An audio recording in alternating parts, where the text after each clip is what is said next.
Let's start from where we left off last time. Hut, right here.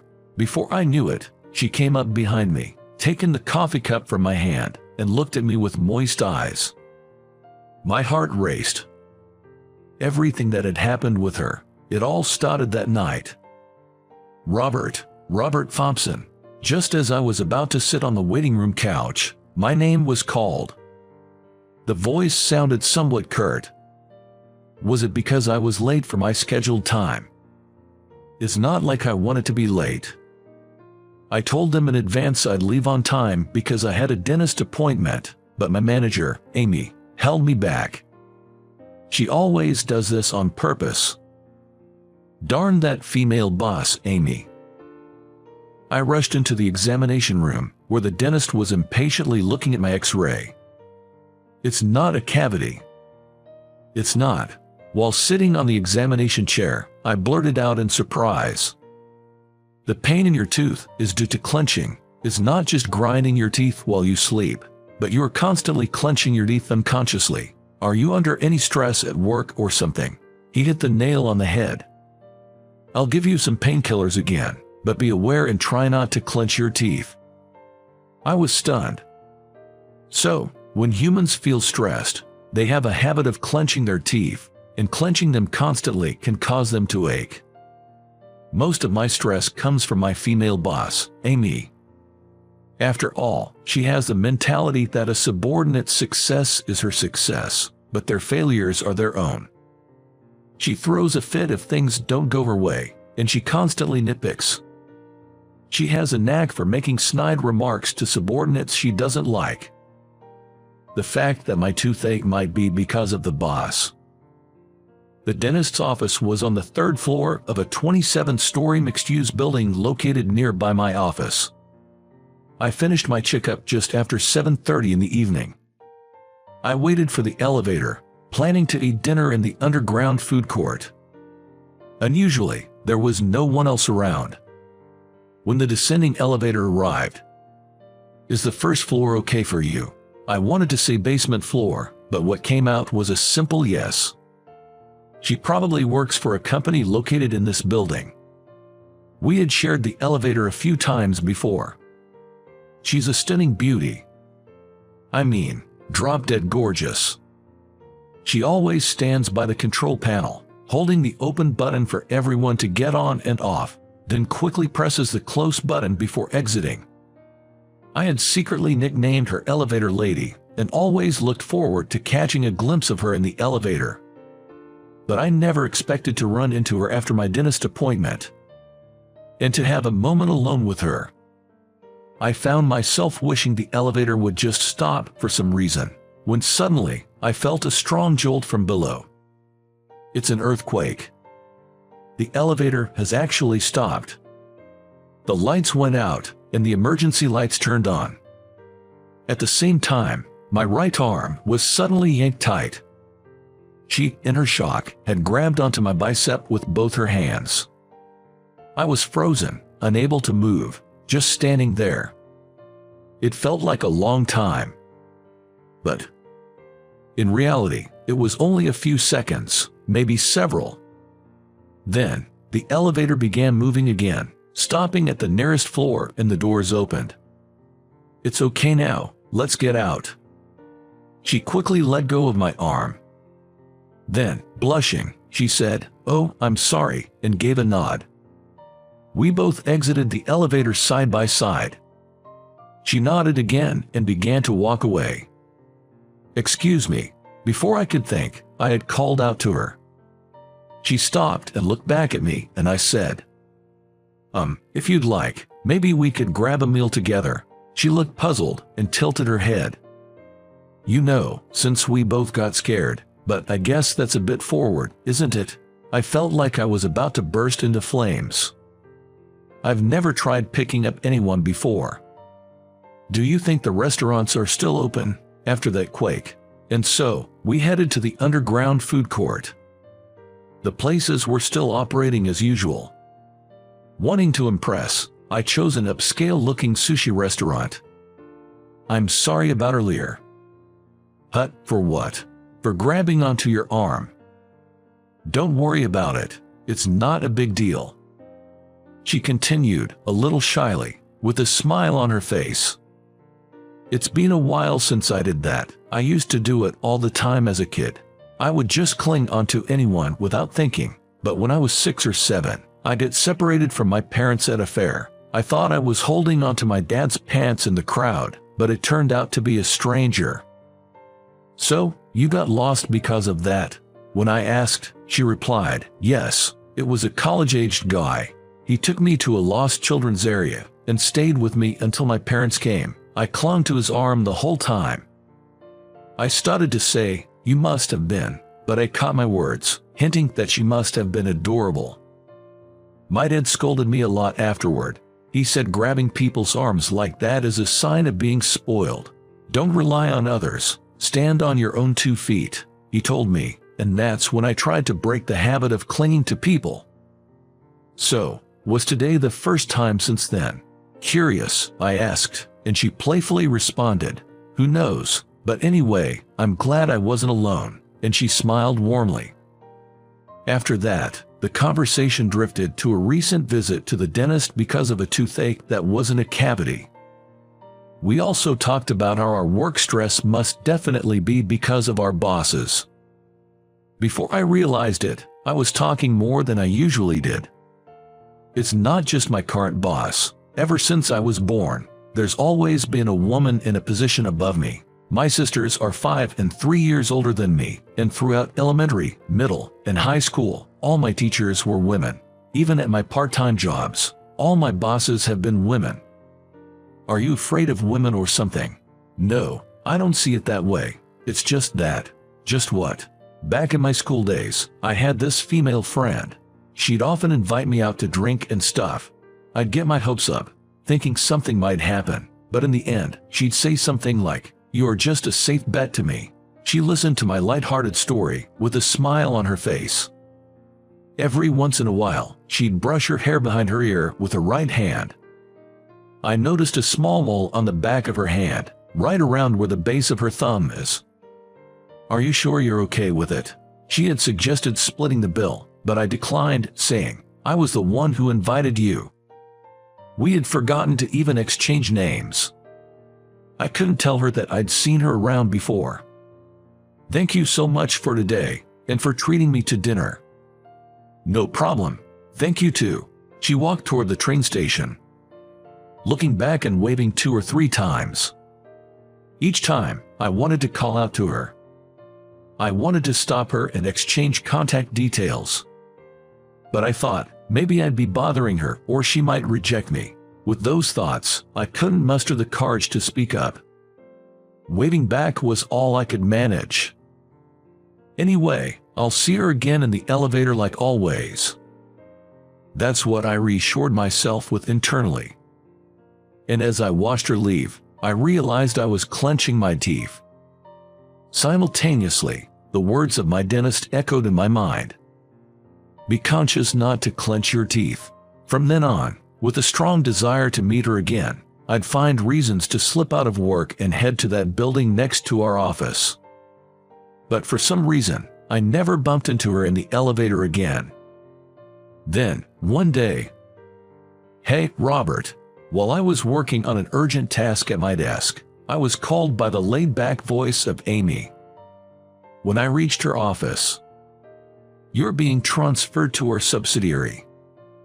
Amy, with a faint smile, handed me the notice of my job reassignment. "Look, it's that underperforming company. Being sent to such a low-level company, I really feel for you, but maybe it's just right for someone like you. Anyway, use that little brain of yours and make sure the handover is smooth, okay?" My successor was a man from the department next to mine, newly hired mid-career. When the handover process began, he was quick to grasp things and had a pleasant demeanor. He was also fairly well received by our clients. My only concern was that he seemed a bit timid. 2 weeks later, I started at the subsidiary I was assigned to. The commute took about 20 minutes longer than before, but it was manageable. However, because I was unfamiliar with the train line, I barely made it on time that day. Panting, I rushed into the building's elevator. Our office was on the 7th floor. As I reached to press the elevator button for the 7th floor, I noticed the light for that floor was already lit. Going to the 7th floor, I was addressed by a woman standing in front of the control panel. I replied with a nod and looked up at her. What? Why? It was her, the woman from that night of the earthquake. It was a small building. Each floor was occupied by just one company. I've been working for the company on this floor for about a month now. Oh, really? Are you Robert, by any chance? Yes. I had heard someone was being sent here from the parent company. I finally understood the situation from what she said. For a moment, I was taken aback, thinking, could such a coincidence really happen?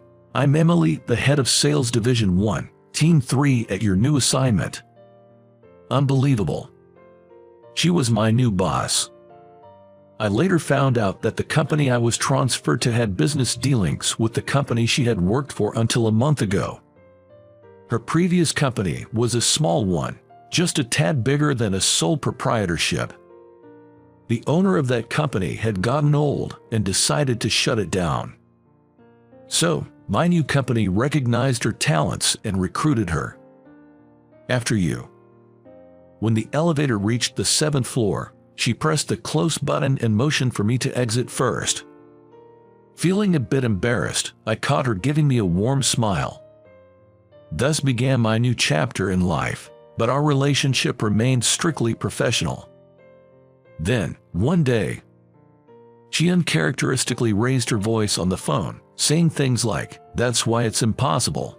At the very least, you need to go through HR." Before hanging up, I approached her with some documents I needed to submit and asked, "Is everything okay?" "No, it's nothing major. I'm sorry for raising my voice." She was clearly flustered. I was curious, but I didn't press further and left her office. At that moment, my phone buzzed in my pocket. It was a call from a colleague from my old department. I stepped out into the hallway to answer. "Yes, this is Rob. Hey, we've got a situation here." Despite saying it's serious, that voice sounded oddly amused. "Weren't you having a phone dispute over there just now?" Yeah, kinda." "The boss called. That guy Jack, he up and quit the company." Jack was my successor, and I was concerned about his timid nature. So the boss lady is fuming, yelling, "What's going on? How can he be so irresponsible? Doesn't anyone know? Guess it's your fault, huh?" It was the first I'd heard that Jack had become the boss's target. "Yeah, he took over right from you." I genuinely felt bad for him, but as I was wondering why the boss had called in the first place, my former colleague explained. "Since he left so suddenly, we don't have anyone to fill his spot, so they tried to bring you back here for the time being, but you turned them down flat. Amy is steaming mad right now." It all clicked, and I went back into the room. Our eyes met. I felt the need to thank her and gave a nod of appreciation. It didn't take me long to adjust to the new workplace. Perhaps due to the absence of the previous stressors, even my toothache ceased to bother me. Most importantly, work became fun. Of course, because seeing Emily at work was a highlight. And she truly was a catch, always efficient at her job. And providing clear instructions to us, her subordinates. Yet, she never acted arrogant. A stark contrast to that bossy lady back at my old place. The vulnerable image I had of her from that night of the earthquake was nowhere to be found. My secret feelings for her only grew. But I thought they were just unattainable dreams. However, oh, my wallet. On my way home from work and about to hop on the subway, I realized I forgot my wallet at the office. In a rush, I headed back to the company to find Emily there alone. Elbows on the desk and her head cradled in her hands. "You are still here?" "Oh, yeah, just lost in thought." "What brings you back, Robert?" "Left my wallet." "I see." I grabbed my forgotten wallet from the drawer and asked her if she was leaving soon. Maybe I should. Wait up, let's head out together. With that, the two of us got in the elevator. I hope it doesn't get stuck again, she murmured, looking up at the elevator's floor indicator. When I turned to her, she was already looking at me. Is it okay? I wasn't sure what she meant by okay. The next moment, she suddenly gripped my arm tightly. Much like that night of the earthquake. But this time, even after we stepped out of the elevator and began walking, she didn't let go of my arm. My previous company was a small place. I was persuaded to join this one, but being a manager and leading people, it's quite a challenge. It seems that even she, who always appears confident at work, feels the pressure. How about grabbing some dinner? I was thinking the same, but I have two conditions. Suddenly, she let go of my arm and took on a serious demeanor, just like at work. What are they? We'll split the bill. Okay. And no sushi places. Got it? She shrugged and let out a soft chuckle. Actually, I'm not a fan of raw fish. So, you pushed yourself that other night. Yes, I thought, why not? You treated me after all. We both laughed heartily. As we laughed, she grabbed my arm again, resting her head on my shoulder. She chose a barbecue place near the station. A man and a woman, just the two of us, at a barbecue joint. My heart raced, but she seemed completely unbothered. First, we toasted with draft beers. I glanced at her right hand as she held her mug. I was staring at a mole near the base of her thumb on the back of her hand. What? She noticed where I was looking and seemed puzzled. Oh, that mole on your hand. Yeah, I've been self-conscious about it before. What about the mole? Well, actually, me too. Saying this, I showed her the palm of my left hand. Look, right here. Oh my. On the palm of my left hand, I also had a mole near the base of my thumb. She laid her right hand over my extended left one. It's a perfect match, almost the same spot. See, she playfully looked at our overlapping hands and said, matching the lines of our palms, it's like fate or something. She made a cheeky face, sticking out her tongue in jest. And so, we began dating. Of course, we never mixed our personal and professional lives. However, our colleagues seemed to have had an inkling about us. Then, about a year and a half later, an unexpected announcement was made. Firstly, the head of the department I was previously in, Manager Williams. The HR department, concerned about the high turnover rate of employees under her direct supervision, conducted interviews and found out about Amy's arrogant behavior. She was removed from her director position and relegated to a less significant role. Then, Emily was chosen as her successor. Transferring from a subsidiary, it was truly a promotion for her. I was chosen to fill Emily's previous role. From tomorrow, we'll be in different departments at work. We can't help it. Anyway, let's start from where we left off the other day. Here, now. Why not? She smiled mischievously. I couldn't suppress the bubbling feelings anymore. Once she sets her mind on something, she won't listen. She took the coffee cup from my hand. I extended my now empty left hand towards her. She placed her right hand over mine. Our palm lines match. It's like fate. The toaster dinged. That's it for now. The toast is ready. Darn. She and I took turns cooking. That day, it was my turn to prepare breakfast, so I was in the kitchen. We had started living together. By the way, the reason we were moved to separate departments is the company's policy that married couples can't be in the same department.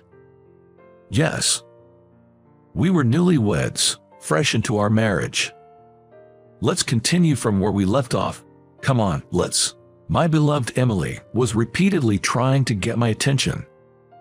Naturally, I presented the palm of my left hand in front of Emily, Then, Emily playfully slapped it away. "What's the matter?" Still half asleep. It was Emily's voice that made me realize I'd dozed off and had been dreaming of our newlywed days. The sensation of Emily's hand tapping mine brought me back to reality. "About the other day," I mumbled, and Emily picked up on it. She gently placed her right hand over my left. "Look at us, we've sure aged, haven't we?" She looked at her hand with wrinkle and smiled. "We've been married for almost 20 years now." "Oh, found another gray hair. Let me continue from the other day." Saying that, she began plucking out my gray hairs. It was just after 3 days since she found the gray hairs.